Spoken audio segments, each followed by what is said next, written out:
इस दौरान एक और बड़ी खबर है नाजरीन, आपको बता दें इस्लामाबाद पहुंचे जेडी वेंस, अमन की बातचीत के लिए पहुंचे इस्लामाबाद। थोड़ी देर में शुरू होगी सीजफायर पर अहम मीटिंग। बड़ी खबर से आपको आगाह कर रहे हैं नाजरीन, आपको बता दें इस दौरान एक और बड़ी खबर सामने आ रही है जहां पर यह बताया जा रहा है कि इस्लामाबाद पहुंचे हैं जेडी वेंस, अमन की बातचीत के लिए पहुंचे हैं इस्लामाबाद। थोड़ी देर में शुरू होगी सीजफायर पर अहम मीटिंग।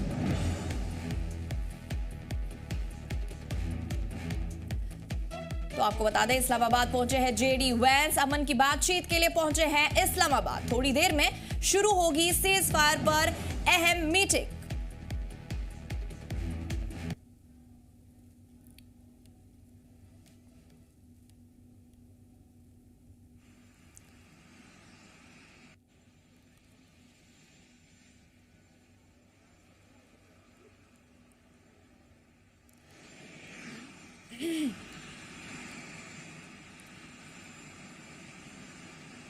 तफसीलात के लिए हमारे साथ हमारे नुमाइंदे श्रीनगर से आकिब डार जुड़ चुके हैं। आकिब, जानना चाहेंगे ईरान और अमेरिका के दरमियान सीधी बातचीत क्यों नहीं हो रही है और इस फैसले के पीछे क्या वजह हो सकती है? वहीं पे इस मुमकिन सीजफायर समझौते में पाकिस्तान का मीडिएटर के तौर पर किरदार कितना अहम है, तफसीलन बताइए। बिल्कुल फर्शिता, जिस तरीके से मिडिल ईस्ट में बिलखुसूस ईरान और इजराइल और यूएस, जिस तरीके से यूएस और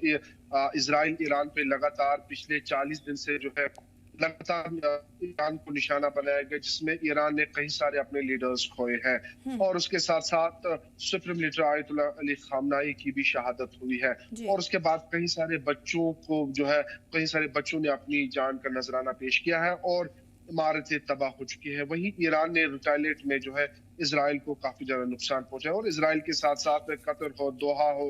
बहरीन हो, जहां पे भी यूएस की बेसिस है उनको निशाना बनाया है। और उसके बाद जिस तरीके से यूएस के प्रेसिडेंट डोनाल्ड ट्रंप ने कहा था कि आज जो है पूरी इंसानियत को खत्म करेंगे हम, और वो धमकी जो है लगातार गूंज रही थी और पूरी दुनिया की नजरें ईरान पे डटी हुई थी। लेकिन उसके बाद जो है आर्जी जंगबंदी का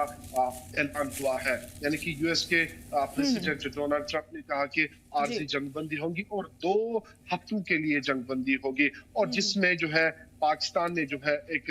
किरदार निभाया है, एक मीडिएटर का किरदार निभाया है। और आज जो है बाज़ाब्ता तौर जिस तरीके से यूएस के जो मेंबर, चाहे वो की बात करेंगे, एडवाइजर्स की बात करेंगे, वो अभी इस्लामाबाद पहुंचे हैं और उसके साथ साथ ईरान के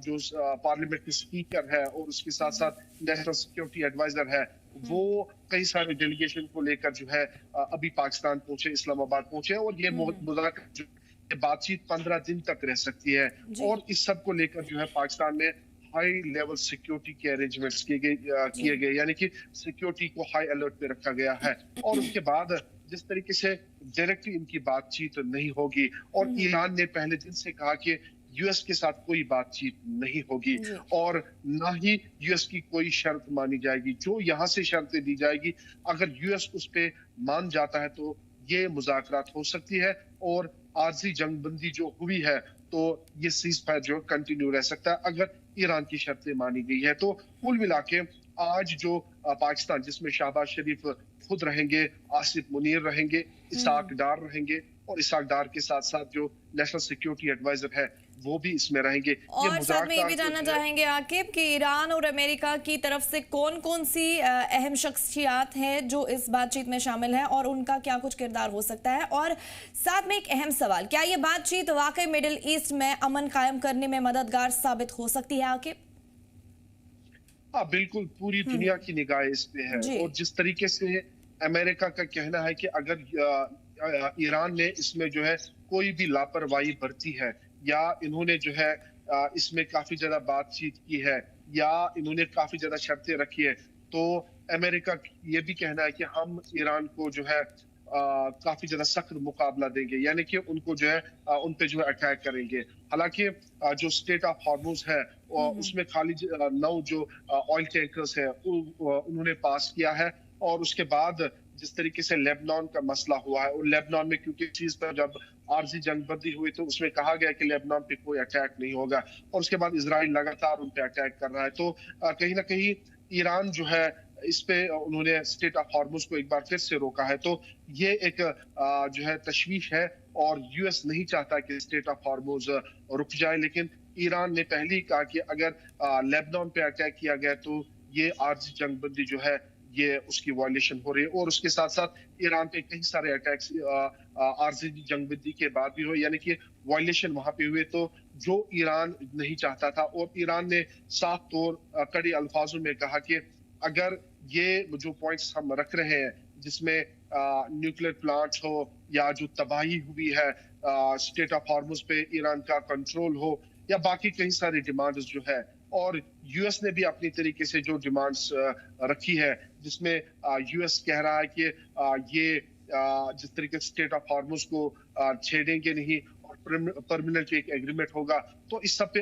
ये 15 दिन काफी ज्यादा इंपॉर्टेंट है और पूरी दुनिया की निगाहें इन 15 दिन पे है, क्योंकि ये पूरे मिडिल ईस्ट खिते को जो है ये 15 दिन डिसाइड कर सकते हैं कि क्या ये जंग कोई और खतरनाक शक्ल इख्तियार तो नहीं करेगा। फिलहाल आर्जी जंगबंदी है और इस आर्जी जंगबंदी में जो है शहबाज शरीफ के साथ साथ आसिफ मुनीर ने एक पहल की है। अब देखने वाली बात है इस्लामाबाद की जो बातचीत होगी वो कितनी अहमियत की हामिल होगी, ये आगे आने वाला वक्त ही बताएगी। इस पे टिप्पणी करना अभी मुश्किल है क्योंकि अभी बातचीत के साथ टेबल पे बैठेंगे तो इंशाल्लाह उम्मीद है कि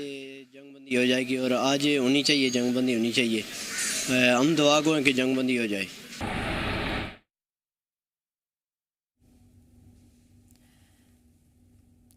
जी आकिब, आप बता रहे थे, आप मजीद बता सकते हैं तफसीलात। बिल्कुल जी फर्शिता, जिस तरीके से पाकिस्तान में सिक्योरिटी को हाई अलर्ट पे रखा गया है, हालांकि काफी ज्यादा जो है चाहे यूएस की बात करेंगे या ईरान की बात करेंगे, हालांकि डायरेक्ट इंटरेक्शन इनकी नहीं होगी। इसकी जो मीडिएशन है आगे जानकारी ये भी आ रही है जो जेडी वैंस है वो इस्लामाबाद पहुंच चुके हैं, तो कितनी देर में बताया जा रहा है ये जो बातचीत है सीज फायर पे वो शुरू होने वाली है? बिल्कुल फर्शिता, अभी कुछ देर पहले यूएस के वाइस प्रेसिडेंट जो है वो पाकिस्तान इस्लामाबाद पहुंचे हैं और उसके साथ साथ ईरान की डेलीगेशंस भी वहां पे पहुंची, जिसमें पार्लियामेंट के स्पीकर भी है वो पहुंचे हैं और जिसकी सदारत खुद पार्लियामेंट के स्पीकर कर रहे हैं, या यूएस की तरफ से सदारत जो है वाइस प्रेसिडेंट कर रहे हैं और पाकिस्तान की तरफ से खुद प्राइम मिनिस्टर ऑफ पाकिस्तान जो है शहबाज शरीफ कर रहे हैं। तो जिस तरीके से अब मुज़ाकरा जो है, क्योंकि ये 15 दिन का सफर रहेगा, 15 दिन ये बातचीत पाकिस्तान में चलेगी और उसके बाद जो है एक ठोस कदम लिया जाए। अब से कुछ देर के बाद ही जो है ये बातचीत शुरू इस्लामाबाद में होगी, जो कि हाई सिक्योरिटी, काफी ज्यादा सिक्योरिटी टाइट रहेगी, क्योंकि दोनों जो आगे हमारे साथ जुड़ने के लिए और तफसीलात फराहम करने के लिए आपका बहुत बहुत शुक्रिया।